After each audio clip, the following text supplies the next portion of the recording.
Hello, I'm Corey. I am doing the second checkpoint of my year in review project. Sorry, I just went blank. I have the year 1998, and I am doing the movie Mulan. Mulan is a movie based off of a ballad called The Ballad of Hua Mulan. Hua, I'm not quite sure how to say it, but it is the story of Hua Mulan. It's just like the original movie. It's the story of a girl, Mulan, who is, as it's described in the piece, she's sitting at a loom watching the army come through and recruit men for the army. Her father, who is an old elderly man, as you can see in the movie, is very, very weak. And if he were to go to the army for the second time, he would die shortly. And Mulan has a little brother in the piece, the ballad, who is far too young to fight. So she impersonates a soldier.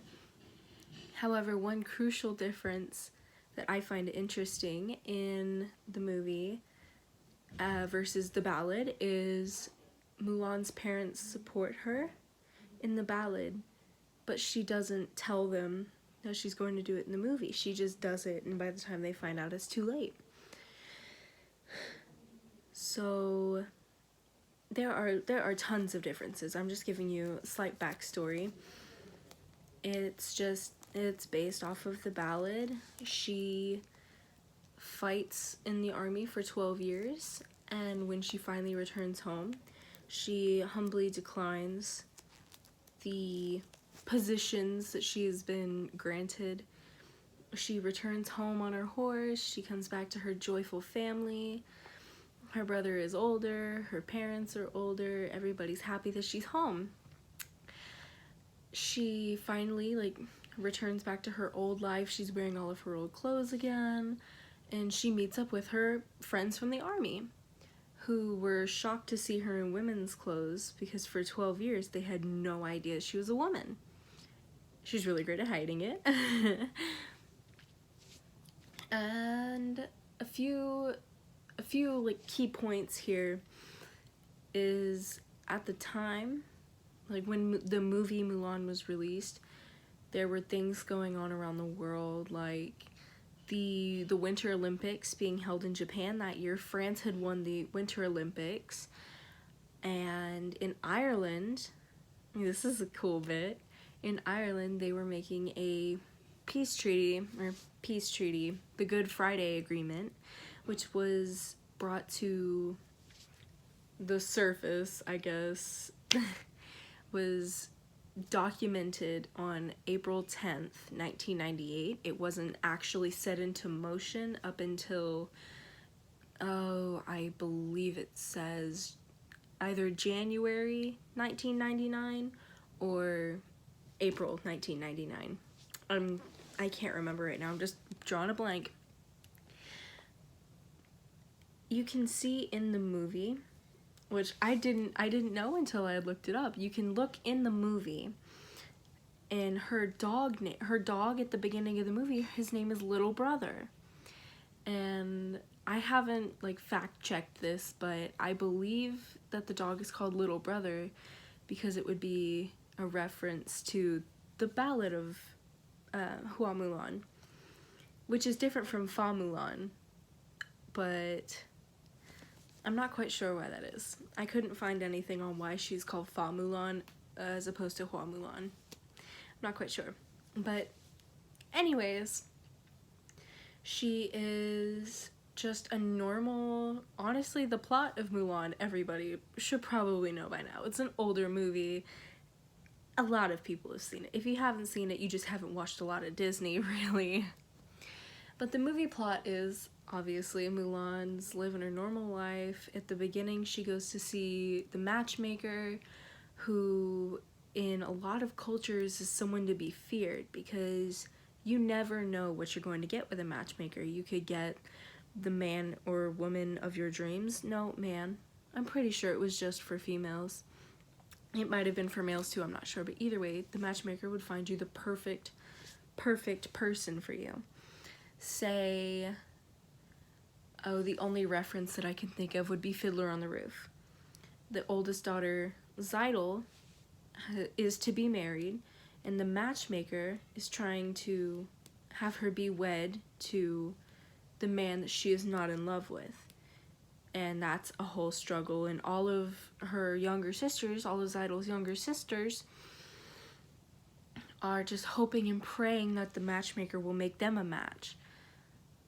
And Zeidel brings it up to her sisters that, no, you don't want this, because the matchmaker could find you an old drunk. And that's most of the time why the matchmakers were feared in many cultures, because you could end up with someone that you didn't want to be with, or someone you didn't love, or you weren't going to be able to learn to love.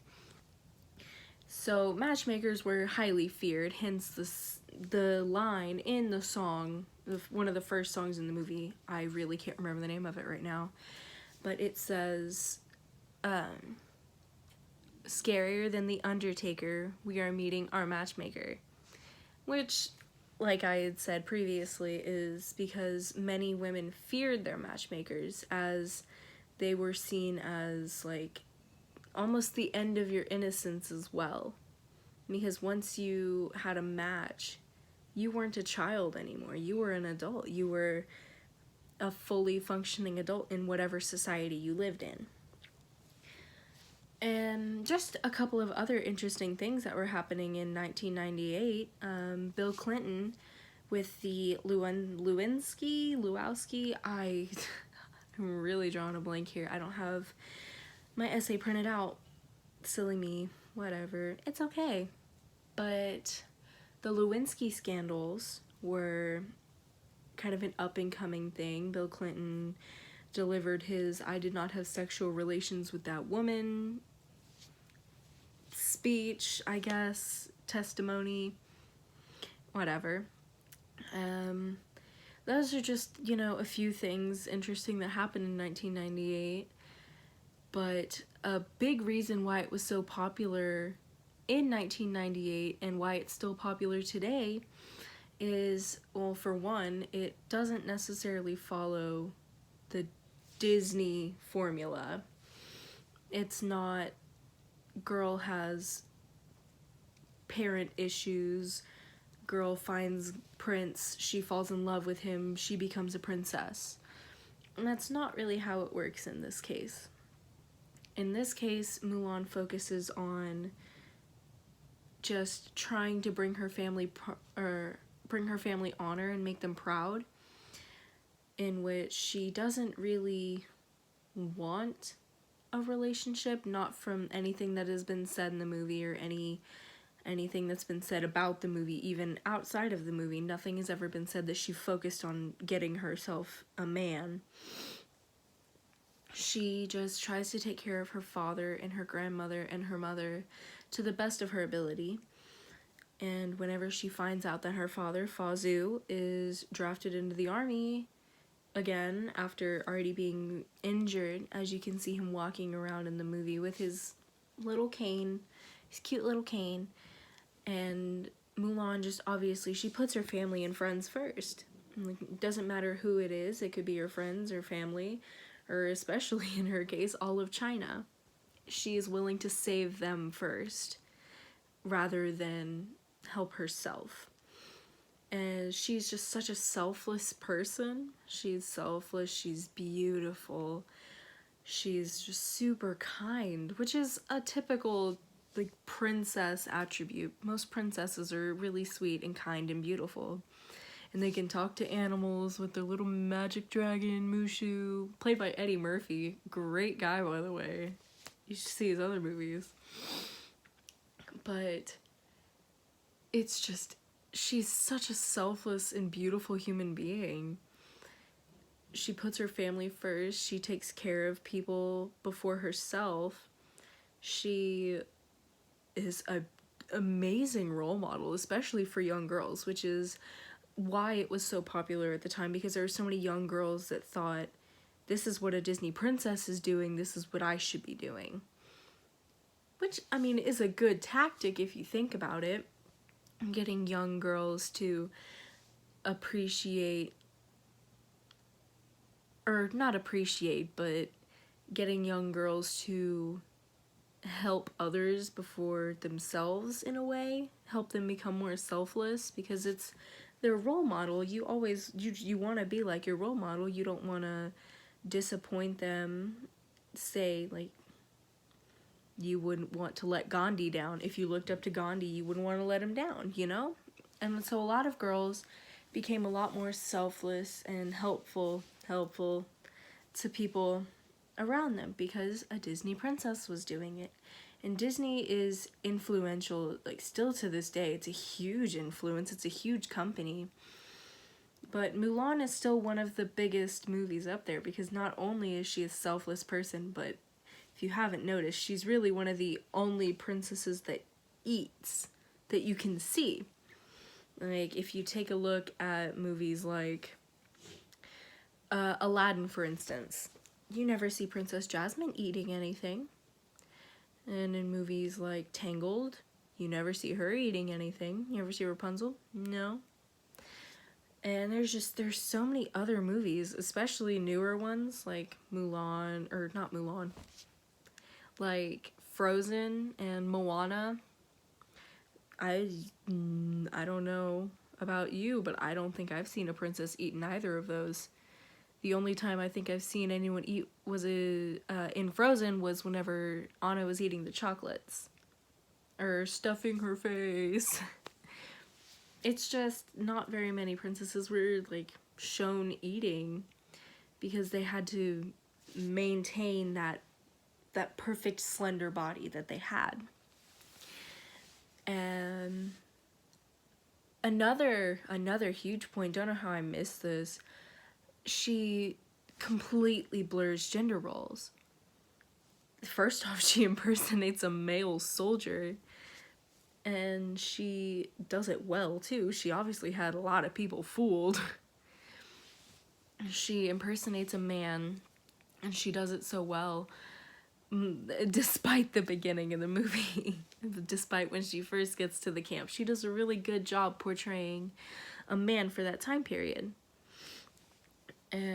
She also has her army friends. Whenever the emperor is being held hostage, she has them dress as women to help distract the guards up there so she can get Shang into the balcony area where the emperor is so he can get him from Shan Yu.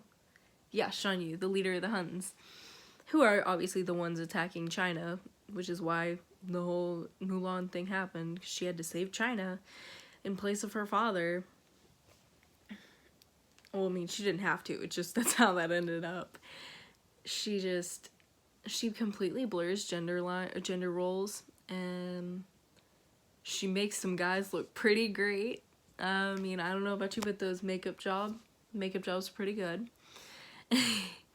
And she does a really good job of portraying herself as a man. And she isn't afraid to overstep that boundary. She's not afraid to overstep the whole gender role boundary, which is a big topic, especially nowadays, with the several gender debacle, with the, oh, you're being sexist if you do this like a man, or if you say this is something a woman must do. There's just so much controversy around gender in general. And I think Mulan is one of the most important Disney movies, development-wise, especially. The way she handles the most stressful situation. Like, think about it. We all think we'd be the hero in a situation like you're on the mountain, you see the enemy, you only have one rocket left, what are you gonna do? Most of us would like to think that we would be like that, but in all reality, we probably wouldn't. Which isn't a problem by any means, it's not an issue. Some people just can't do that. Some people just some people crack under pressure. Look at me, for instance. I forget everything once I have the slightest bit of pressure on me.